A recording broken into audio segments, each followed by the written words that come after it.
Unraveling the Mystery. Using should in passive voice. Hello there, English learners.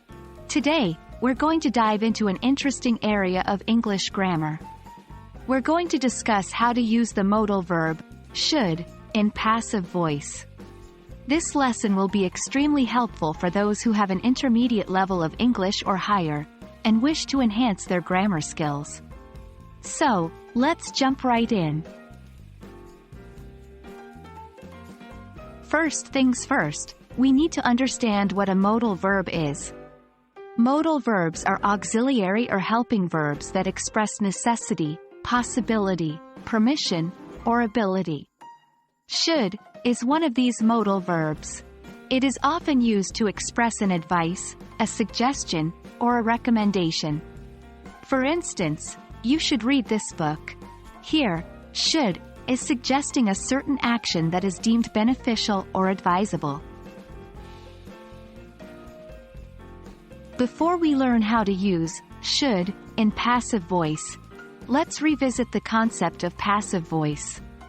In a passive sentence, the object of an active sentence becomes the subject. The focus is on the action and the receiver of the action, rather than the doer. For example, in the sentence, the book was read by John. The book is the focus of the sentence, not John.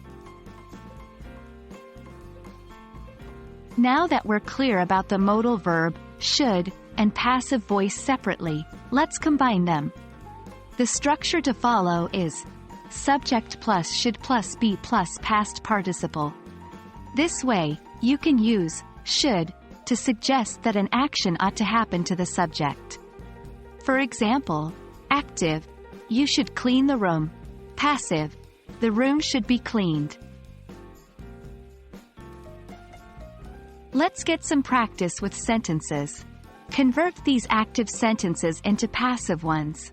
1. You should submit the report today. 2. They should repair the car. 3. We should promote the new product. Answers. 1. The report should be submitted today. 2. The car should be repaired. 3. The new product should be promoted. Well, there you have it. Now you know how to use the modal verb, should, in the passive voice. It's a great tool to have in your English grammar toolbox, especially if you're aiming to sound more professional or formal in your speaking and writing.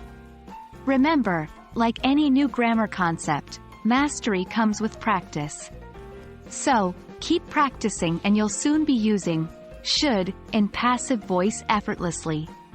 Thank you for watching, and stay tuned for more lessons on mastering English grammar.